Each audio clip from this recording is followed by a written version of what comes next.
Hello दोस्तों, अब मैं धीरज आप लोगों का स्वागत करता हूं।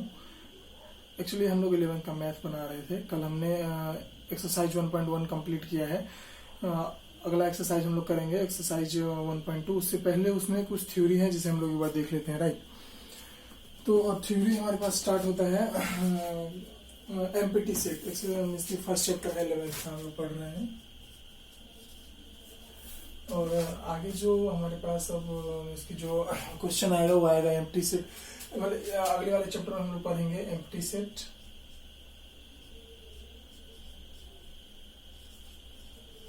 Empty set. सेकेंड में होगा finite and infinite, infinite sets. And एक और होगा हमारा equal sets, equal sets.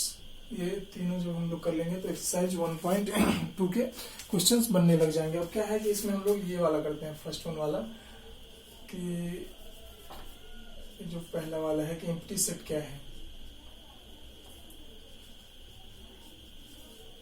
Empty set किसे कहते हैं? एम्प्टी सेट का मतलब ही नाम से पता चल रहा है कि खाली होना चाहिए, मतलब उसमें कुछ भी नहीं हो। The set which didn't, ऐसा कह रहा है कि इसकी a set which does not contain any element। ऐसे मान के चलिए कि हमने एक एग्जांपल बता दिया कि क्लास 10th और 11th, वैसा कोई भी छात्र का नाम बताएं जो क्लास 10th और 11th दोनों में हो। तो एक समय में दोनों क्लास में कोई भी नहीं हो सकता है, तो वो एम्प्टी हो जाएगा। क्लास 10th में होगा या फिर क्लास 11th में होगा, राइट। तो इसको हम लोग इसकी यदि थ्योरी दें तो क्या बोल सकते हैं?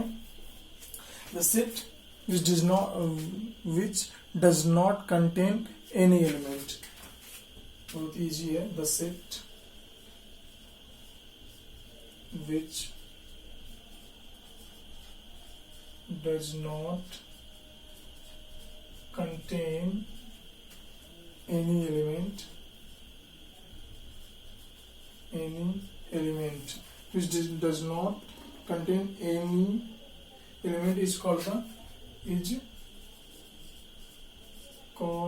the empty set, is called the empty set। नाम से भी एक बार ऐसे दिख रहा है कि खाली होना चाहिए, उसमें कुछ भी होना नहीं चाहिए। द सेट, वैसा सेट विच, जो कि डज नॉट कंटेन, नहीं रखता हो क्या, एनी एलिमेंट, कोई भी एलिमेंट नहीं रखता हो, क्या कहलाता है? एम्प्टी सेट कहलाता है। एग्जांपल में यदि हम देखें तो मैं एग्जांपल एक बता देता हूं। जैसे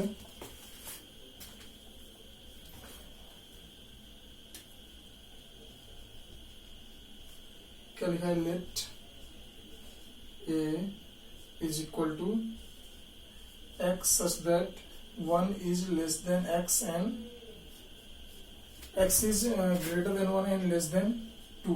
ठीक है।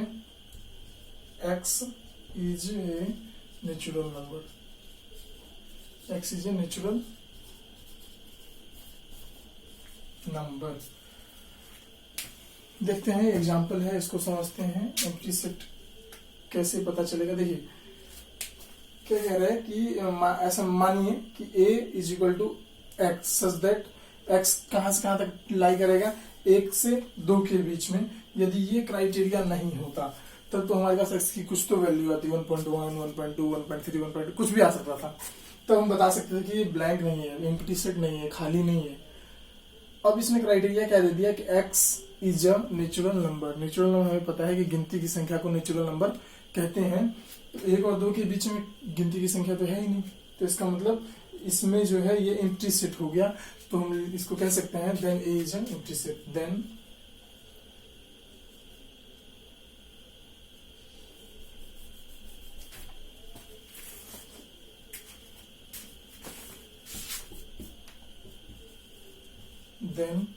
A is a empty set. ठीक है, एक और एग्जांपल देखते हैं। बुक में ही है सारा एग्जांपल। लिखा बस x such that x is an even prime number greater than 2, x such that c is equal to x such that x is an even prime number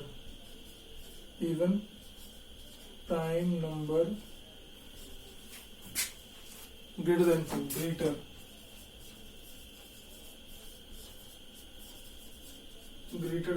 2 ओहो, मैं तो खुश हो गया कि x such that x is an even prime number। ये empty set में नहीं आएगा क्योंकि 2 जो है ना हमारा इवन प्राइम नंबर है, लेकिन कह रहा है कि 2 से बड़ा होना चाहिए। अब क्या है कि प्राइम नंबर मतलब अभाज्य संख्या, जिसमें या तो 1 से या जो संख्या है, जो नंबर दिया हुआ है उसी से डिवाइड होता हो। जैसे 3 है तो 3 में या तो 3 से डिवाइड होगा या फिर 3 में 1 से डिवाइड होगा, राइट। 5 है तो 5 में या तो 5 से डिवाइड होगा या 5 में 1 से डिवाइड होगा। लेकिन 4 है तो 4 में 2 से हो सकता है, 4 में 4 से हो सकता है, 4 में 1 से हो सकता है। तो ये नहीं है हमारा प्राइम नंबर, ये प्राइम नंबर है, ये प्राइम नंबर है। ऐसे 2 भी है, लेकिन यहाँ पे क्या कह रहा है, x is an even prime number greater than 2 से बड़ा होना चाहिए। तो ऐसा कोई सा भी इवन नंबर नहीं है जो 2 से बड़ा होगा तो वो प्राइम नंबर है। thus C is an empty set। C is an empty set। मतलब ऐसे एग्जाम्पल जो भी होंगे जिसमें कुछ भी लाई नहीं करता है उसको हम क्या बोलते हैं, एम्प्टी सेट को। एम्प्टी सेट को एक्चुअली हम दिखाते कैसे हैं,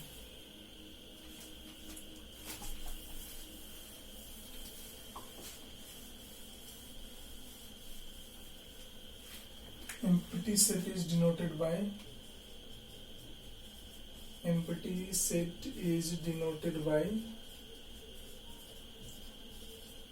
phi। ये साइन है ऐसे गोल और ये कटा हुआ 5 या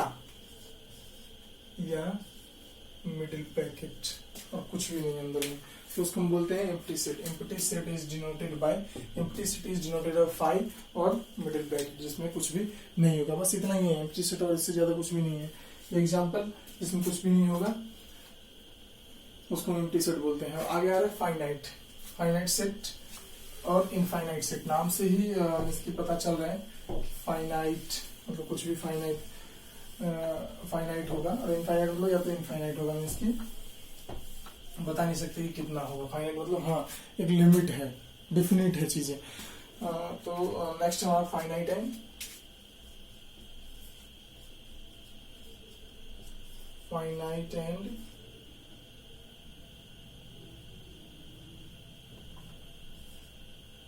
infinite set. Infinite sets. A set हम क्या बोल सकते हैं, a set which is empty or contain a definite number of element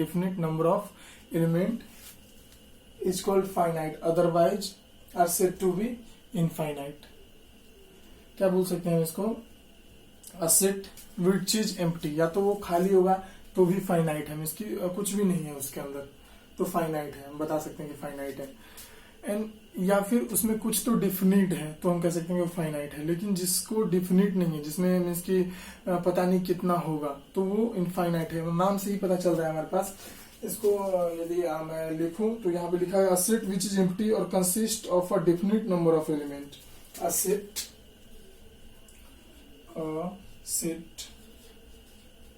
which is empty, या तो खाली है और consists definite number of elements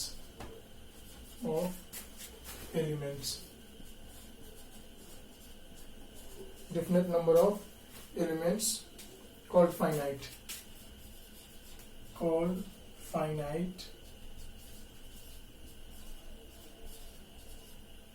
otherwise infinite।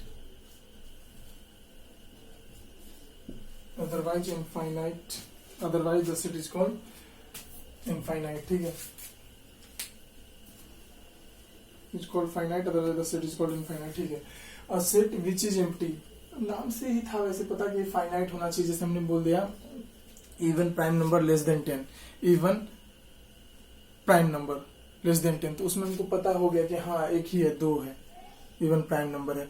लेकिन हमने ऐसे बोल दिया कि प्राइम नंबर। तो प्राइम नंबर तो पता नहीं कहाँ तक होगा, गिनती की संख्या से आगे जहां तक भी जाएगी तो प्राइम नंबर आता ही जाएगा, आता ही जाएगा। तो डिफिनिट नहीं है, इसका मतलब इनफाइनाइट है। उसमें हमने जब क्राइटेरिया सेट कर दिया 10 से कम होना चाहिए और इवन होना चाहिए, तो एक ही था उसमें 2, तो वो फाइनाइट सेट था। एक दो एग्जाम्पल इसमें दिखा हुआ है वो हम लिख देते हैं।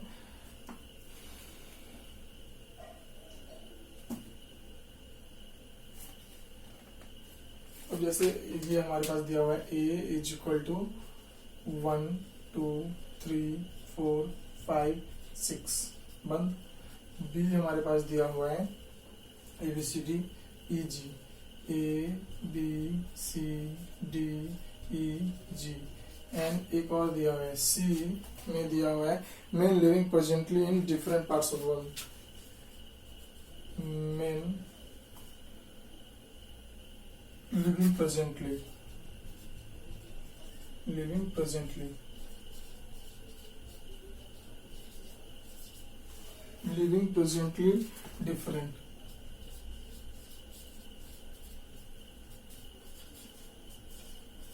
different parts of the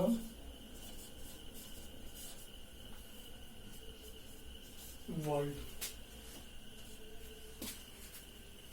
ये 3 सेट दिया हुआ है, हमें बताना है, मान के चलिए इसमें फाइनाइट कौन है, इनफाइनाइट कौन है।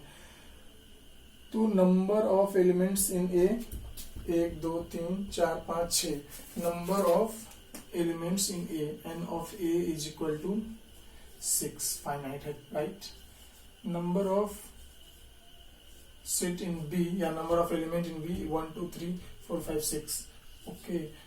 Number of element in C is equal to, अब देखते हैं क्या होगा, men living presently different parts of the world, means की different parts of the world में जो आदमी रह रहे हैं वो बताना है। तो ये फाइनाइट होगा या इनफाइनाइट होगा, तो ऐसा इसको हम देखते हैं। मान के चलिए हमने गिनती स्टार्ट किया, तो गिनती कोई ना कोई जो एक नंबर होगा जहां पे हमें इसकी लास्ट हो जाएगी, हाँ इतनी संख्या है, क्योंकि जनगणना करते हैं तभी तो हमको पता चलता है कि भारत में कितने लोग रह रहे हैं। तो एक फाइनाइट हो गया ना कि हाँ इतने लोग हैं, गिन सकते हैं, गिन के हमने बता दिया, तो फाइनाइट नंबर ऑफ सेट हो जाएगा। इसमें मेन पूरे वर्ल्ड में कितने लोग रह रहे हैं तो हम बता सकते हैं। तो इसका मतलब ये इनफाइनाइट सेट, ये फाइनाइट सेट है, डिफिनिट नंबर होगा इसमें से फाइनाइट सेट है, ये भी फाइनाइट सेट है, फाइनाइट सेट है, ये भी फाइनाइट सेट है। अरे बाबा, तो एक ने कह दिया कि आपने तो सारा फाइनाइट का एग्जांपल बता दिया, इनफाइनाइट का भी एग्जांपल इसमें दिया हुआ है। ऊपर मिटाता हूं मैं,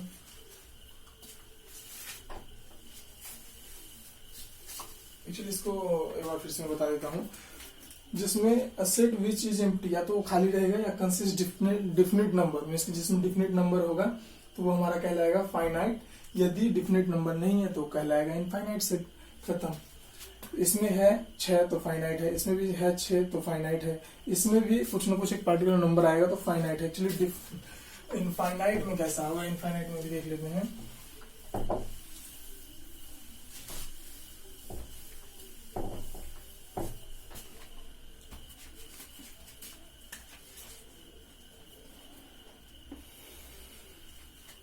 एग्जाम्पल है हमारे पास, late G be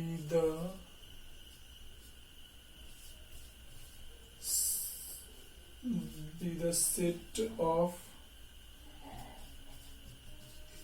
points on a line, क्या कह रहा है कि एक कोई लाइन है, and G be the set of points, माना जी मान लीजिए कितने नंबर ऑफ इसमें एलिमेंट्स होंगे, ये लाइन है। अब इस पे कितना पॉइंट होगा, क्योंकि लाइन है ही, पॉइंट का कलेक्शन से ये लाइन बनता है, हम नहीं बता सकते हैं कितना है। तो ये इनफाइनाइट सेट आएगा, ये क्या आएगा, infinite set. G is infinite, G is infinite set, infinite set. एक दो और एग्जांपल देख लेते हैं, एक मेरी समझ में नहीं आ रहा आप लोगों को तो।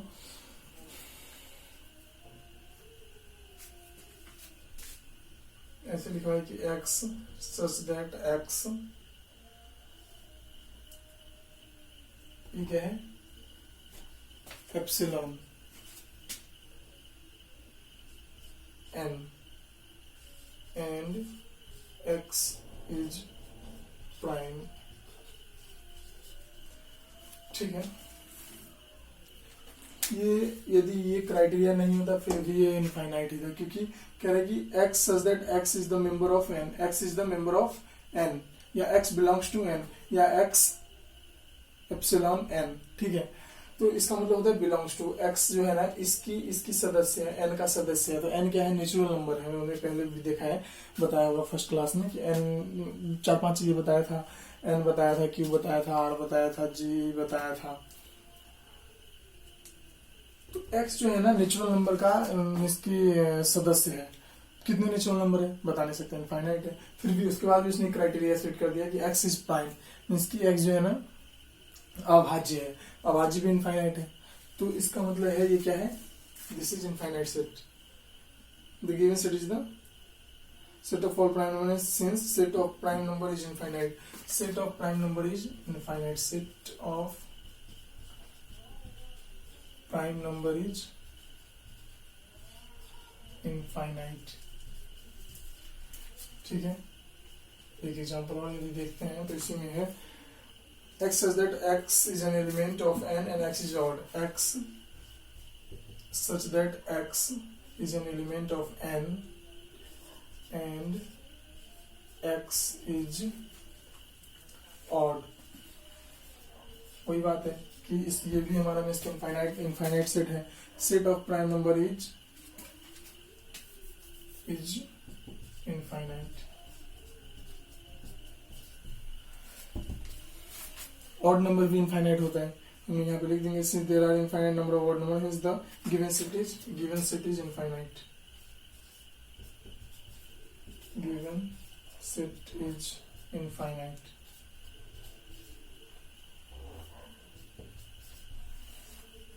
जल्दी जल्दी में आप लोगों को समझ में नहीं आ रहा है कि x जो है ना नेचुरल नंबर का सदस्य है, x नेचुरल नंबर से बिलोंग कर रहे हैं। n क्या कह रहा है, x का क्राइटेरिया क्या है कि वो एक ऑड नंबर है, ऑड मीन्स विषम संख्या है। तो विषम संख्या जो है इनफाइनाइट होता है, कितना हुआ हमें नहीं पता, तो इसलिए 10 गिवन सेट इज इनफाइनाइट। तो जो दिया हुआ सेट है वो इनफाइनाइट है। तो हमने इसमें दो चीज किया अभी, एम्प्टी सेट मतलब वैसा सेट जिसमें कुछ भी नहीं है, एम्प्टी है, खाली है, हम बता नहीं सकते कि उसमें कुछ है ही नहीं उसमें, राइट। एंड इसका हमने किया है फाइनाइट और इनफाइनाइट सेट। फाइनाइट मतलब जिसमें कुछ डिफिनिट नंबर्स हैं, डिफिनिट एलिमेंट्स हैं, और इनफाइनाइट में उसके अलावा जो भी है जिसमें इसकी डेफिनेट नंबर नहीं, हम नहीं बता सकते कितने नंबर हैं, हम नहीं बता सकते हैं कितने नंबर हैं, तो वो इनफाइनाइट सेट है, राइट।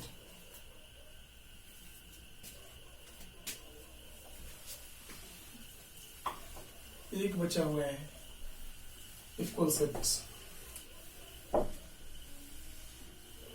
इक्वल नाम से पता चल रहा है कि बराबर होगा, नाम से क्या पता चल रहा है कि बराबर होगा। थर्ड नंबर में था equal sets. If A and B are said to B equal, क्या कह रहा है, two sets A and B are said to B equal. Two sets A and B are said to be equal if they have equal number of elements। two sets A and B are said to be equal, means कि दो set A और B को equal कहा जा सकता है। कब कहा जा सकता है, if they have exactly equal number of elements, they have exactly the same number of elements, if they have exactly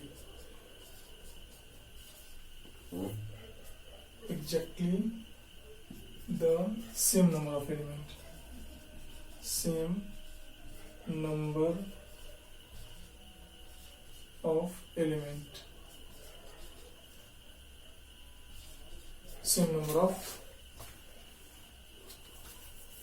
same element, same number of element या same number of element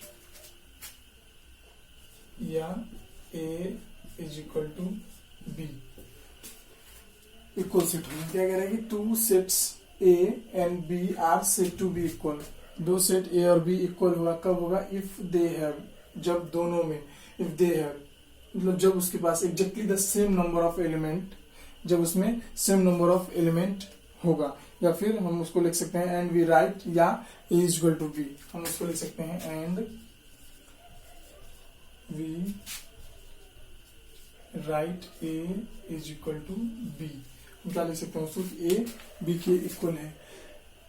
and यदि ऐसा नहीं है, ए और B में दोनों में equal set नहीं है, मीन्स की इक्वल नंबर ऑफ एलिमेंट नहीं है, तो are set to be unequal, means की वो तब हमारा मीन्स की इक्वल सेट नहीं है, are set to be unequal.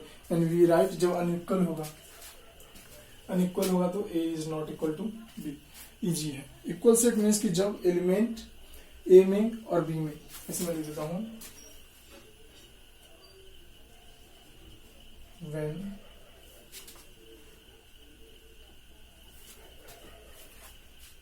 Number of element नहीं, नंबर ऑफ एलिमेंट नहीं, गड़बड़ हो जाएगा actually, the same element, number of element तो नंबर हो जाएगा, 5 है तो 5 हो गया, नहीं, two sets A and B are set to B equal if they have exactly the same element, exactly जैसा है हु बहू, मतलब दोनों एक समान, दोनों एक जैसा, ये बुक है और दूसरा जो इसका प्रतिबिंब बनेगा वो भी ऐसा ही बनेगा, तो दोनों एग्जैक्टली हो सकते हैं, दोनों सेम है हु बहू। नंबर ऑफ एलिमेंट इसमें भी 5, इसमें 5, ऐसा नहीं, इसमें 7 भी हो सकता है, इसमें 10 भी हो सकता है, कोई दिक्कत नहीं है, क्योंकि मान लीजिए यदि 2 रिपीट हो गया तो नंबर ऑफ एलिमेंट तो इसमें ज्यादा हो गया, हु बहू होना चाहिए बस, ठीक है। अब एक दो एग्जाम्पल हम इसका देख लेते हैं। एग्जाम्पल यदि हम लोग देखें तो ऐसे लिखा गया है कि let A is equal to 1 2 3 4 and B is equal to 3 1 4 2 3 1 4 2, ये दोनों सेम है, then A is equal to B, equal set, equal set. Next example देखते हैं एक, let A be the set of prime number less than 6 and क्या है, let A be the set of prime number, set of prime number less than 6, less than 6 and be the set of prime factor, be the set of prime factor, set of prime factors of 30, of 30। Actually question example है, देखते हैं, A be the set of prime number less than 6। ए के लिए ए में क्या क्या आएगा हमारे पास, एक्चुअली ए में आएगा प्राइम नंबर होना चाहिए ना, तो 1 2 3 5, राइट। एंड बी में क्या क्या आएगा, बी का प्राइम फैक्टर कौन कौन होगा, 30 का प्राइम फैक्टर होना चाहिए, 30 1 से डिवाइड होता है, 2 से डिवाइड होगा, 3 से डिवाइड होगा, 5 से डिवाइड होगा और 6 से भी डिवाइड होगा, लेकिन 6 जो है हमारा क्या बोलते हैं प्राइम नंबर नहीं है। 15 से होगा, 15 प्राइम नंबर है, 10 से होगा, 10 प्राइम नंबर नहीं है। 1 2 3 5 दोनों सेम है, इसलिए A is equal to B equal set, A is equal to B equal set है, राइट। लेकिन आगे देखते हैं, फिर इसको मिटाना है। एक एग्जाम्पल और करते हैं, इसके बाद फिर कल हम लोग इसका एक्सरसाइज करेंगे। मान के चलिए ऐसा है, A is equal to 1 2 3 and B is equal to 2 2 1 3 3। Actually तो इसको हम लोग ऐसा लिख सकते हैं 2 1 3, क्योंकि जो रिपीट है उसको हम लोग एक बार ही लिखते हैं, तो A is equal to B, ये इक्वल इक्वल सेट। तो हमने इस चैप्टर में अभी मैं इसकी नेक्स्ट चैप्टर बनाने के लिए 3 स्टेप पढ़ा है। Empty set which does not contain any element, means कि जो कुछ भी कंटेन नहीं करता है तो एम्प्टी सेट है। Second number finite and infinite, तो फाइनाइट में जिसमें कुछ ना कुछ डेफिनेट नंबर ऑफ एलिमेंट होगा, एंड फाइनाइट में पता नहीं कितना एलिमेंट होगा, राइट। इक्वल सेट में जब दोनों में सेम हूबहू एलिमेंट होगा तो उसको इक्वल सेट बोलते हैं। बस इसी पे हमारा एक्सरसाइज 1.2 है। तो एक्सरसाइज 1.2 हम लोग कल करेंगे। एक एग्जांपल यदि अभी होगा तो देखता हूँ, कोई एग्जांपल यदि है इसमें तो